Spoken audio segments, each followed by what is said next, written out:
Video anova amaga muying minarase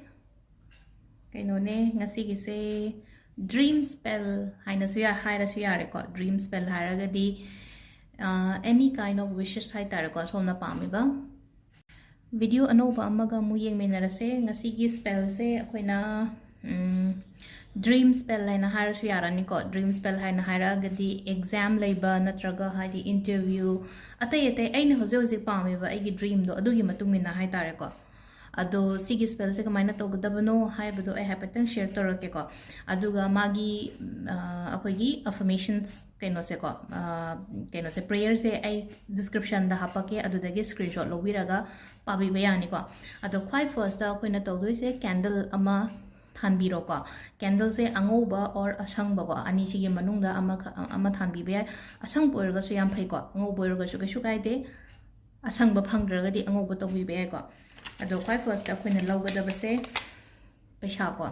lupa cham chapi natraga kitang hai tare ko tara chapi gumba nataba 100 gumba lobiro ne ko ai hangonda 100 leiramdre du gina si 200 kitang khara prek prek lawba ma kitang hanba gumba lawrase ba sigi potse ko aduga kamai tawgada ke da aigi photo hai tare ko aigi photo passport size photo ama sida ek pisha sida hape na ko to maina koina sigi paper clip gumba kai gumba chapsan be ai ko natraga rubber band am phajal su ko shugai de sigi asang ba tawra si si se koina keno tawbani na ko asang ba phai ha ni asang ba or angu ko ka shugai de adu rubber band do machu me ta ko adu si se pisha je phajana ai gi photo se hapaga keno to bire ko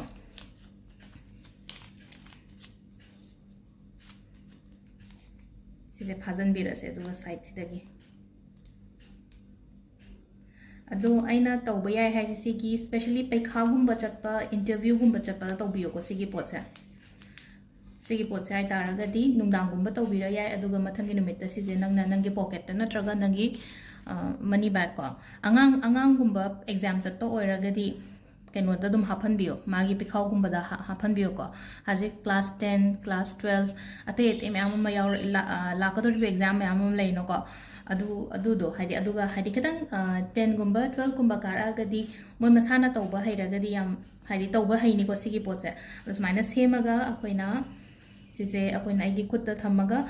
आइगी prayer high तारे को आइगी prayer दो हाइबि बे को prayer do ai ngasa haibdo description da iba budi irake adu sida ai hapetang mayam da share toge ko kamai to gadam no hai gadab prayer se ko sida tamina se ko my dreams ko ai gi mang ko my dream easily turn into reality.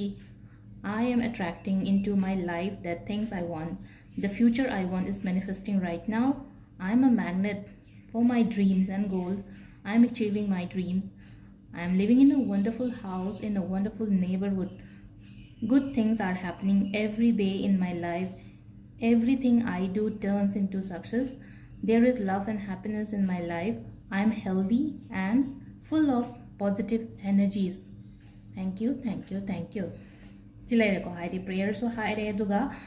तब मौसू लोरेको सिगी pot से हाइतारको सी pot से हाइदि fully charge होरेबा मरोमददी आइना हयेंग चप्पदा पुदोबा लोइना दोरिबा pot से हाइतारको photo सिगा अदुगा पैसा सिगा अदो canoe बुदी हाइरे Koyna exam interview की बुदी हाइरे ना सिदा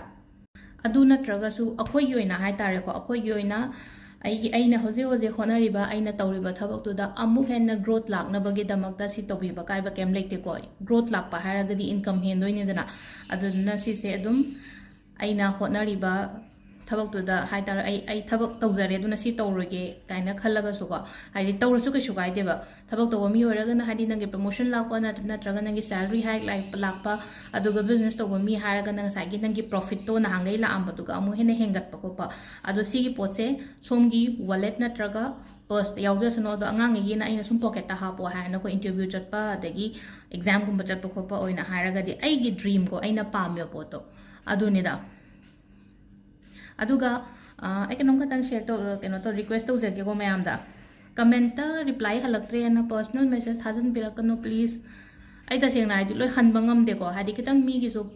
kaino haiba ma leibanina privacy haiba ma leibanina haidi only aina number share tawri to personal paid reading haira ga digan tabiro ko haidi ai ju matam kai thoga mi amam ga wari sanarakpanina adugi personal paid reading gi khatang aina number share tawri do adum comment adum kaino tawbiramu som hangningi ba questions adum hangbiramu ko adum mi adum haidi ayeng ba masena adum hanbiram ba su yawbane ko adu dun aina uhodra di adu ai hanbane dum khara gyan ta ra yai or yade haiba dum ba mayam do haidi comment mu message question hangamani aduga whatsapp to mu message handraga su nungai te na mina message harak ko do adu da aingonda haitare ko ai gi thabak ate mayam leibani na ko kitang pharak ta ba mayam message to chabun mayam lak ko do adu na kitang khanbi ko mayam warawi gano thank you